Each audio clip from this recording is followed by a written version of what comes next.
Welcome to Digital Asset News. My name is Rob. Today, I want to talk to you about is where we're potentially going in 2023. Just want to take a look at just some simple data points.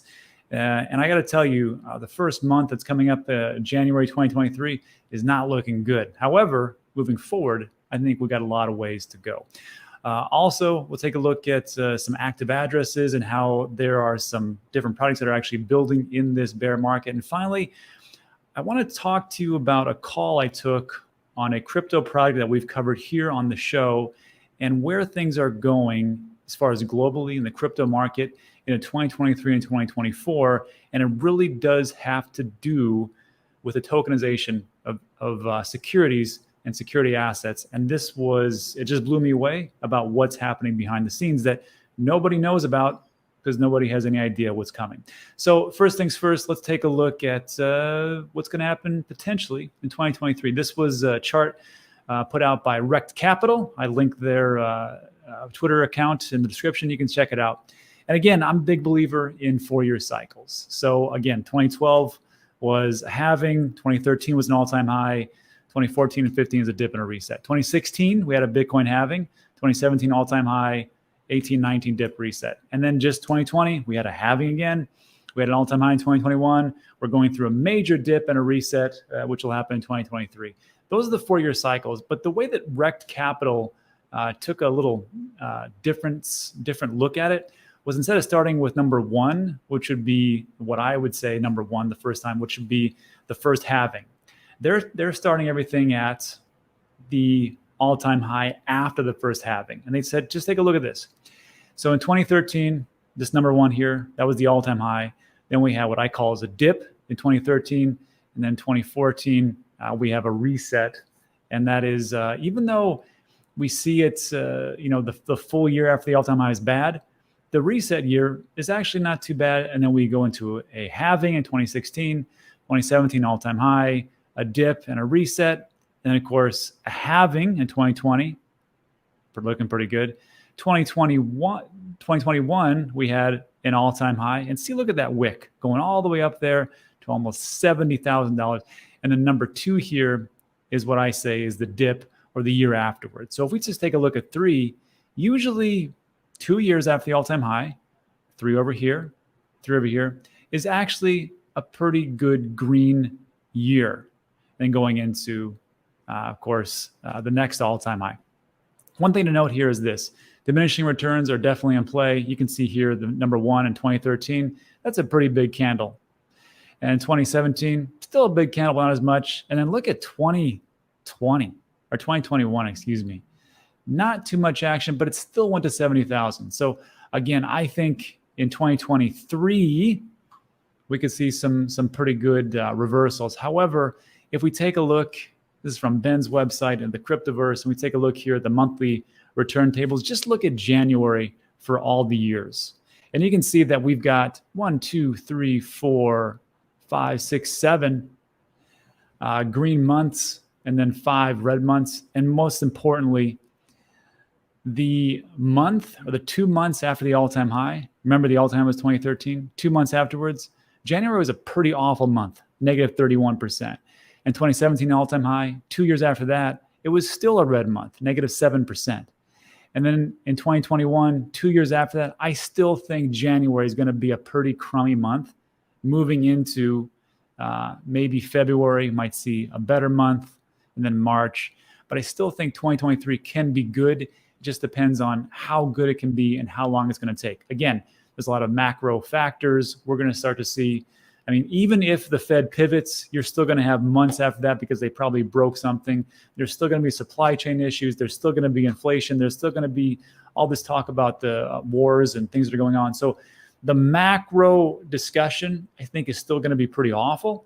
But I see that we're going in the right direction moving forward. So let me know what you think about that in the comments section. And I will just say this, just remember, and we talked about this before many times, I still think we can go down even farther. So again, if we take a look at the different time frames, usually we fall about 84 to 85%, and that would put us at a 10K Bitcoin. Can that happen in January?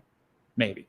That's what we got. So again, let me know what you think about that. Now let's move on to our next piece, active addresses. And this is important to take a look at to see like who is growing, who is doing good things. But also it's good to note that on-chain metrics can kind of be a little funny. So this is from, it was a tweet by Web3 Market Insights. Go ahead and follow him, link in the description. But he takes a look at daily active addresses of Polygon. He said, wow, look at that. Daily active addresses is around 1 million in the last 30 days. You can see this is actually broken down by days. Taking a look here from November all the way to December. And of course, this is day by day by day. It's looking pretty positive, what's happening here. However, when I take a look at this, I'm like, wow, that's pretty awesome. And then let me see just how that is on the website. This is Nansen. And you can just see that over the last, what is this? Over a year? No, this is all of it. Since the inception of Polygon. You can see the active addresses. It's pretty good, but not as much as it was back in September. We had almost 1.6 million here. And of course, during its all-time high in October, 1.5 million. But we're still looking pretty good. And I thought to myself, well, how is that for Bitcoin? Take a look at Glassnode.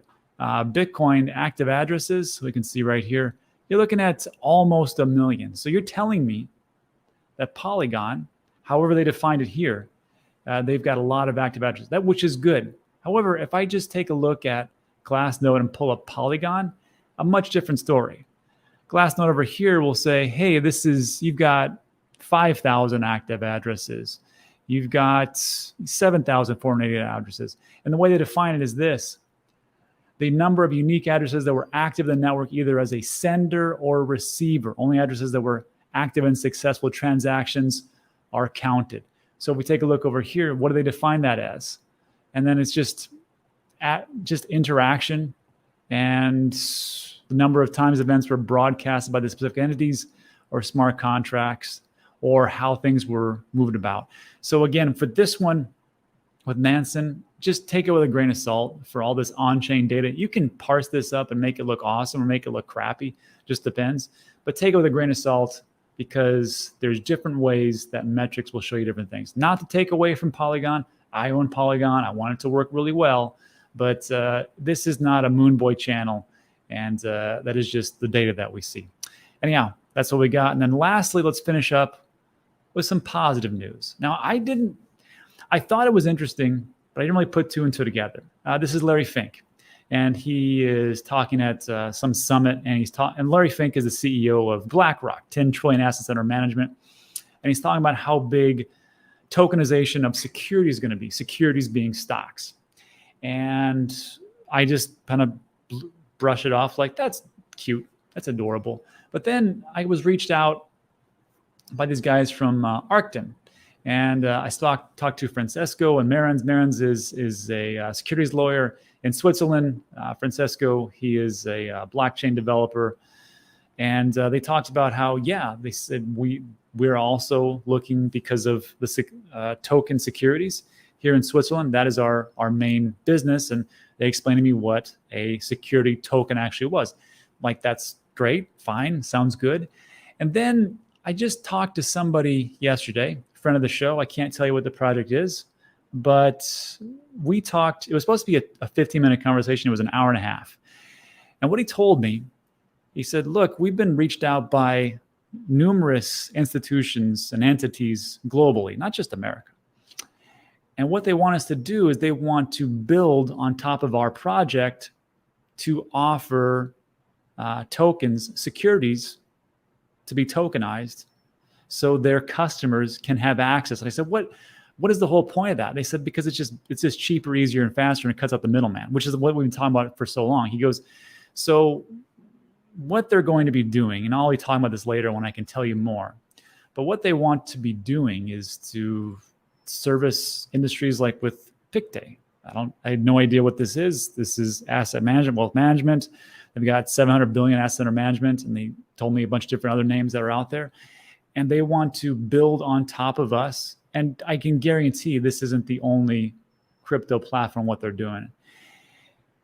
And he said, we're going to be doing a money license and different things, which will essentially make them a bank moving forward globally. I can't get into the details of it yet, but look for that in Q2, Q3. And he said, and what he told me, what he said was, this is the future. This is where things are going. These are the things that are happening for real world assets to be tokenized. And he goes, and it'll be built on multiple solutions, multiple layer ones. And so the whole narrative from here, which was, well, Larry and BlackRock, they'll just build their own blockchain. I told you, no, they won't. They may, but I don't think it's very wise. We took a look at how many businesses Facebook has acquired, even though they could definitely just build their own. It's just faster, cheaper, easier to build it on the platform, use another platform, and just go that route. So I'm excited for 2023, and I think this could be the new paradigm shift people are talking about.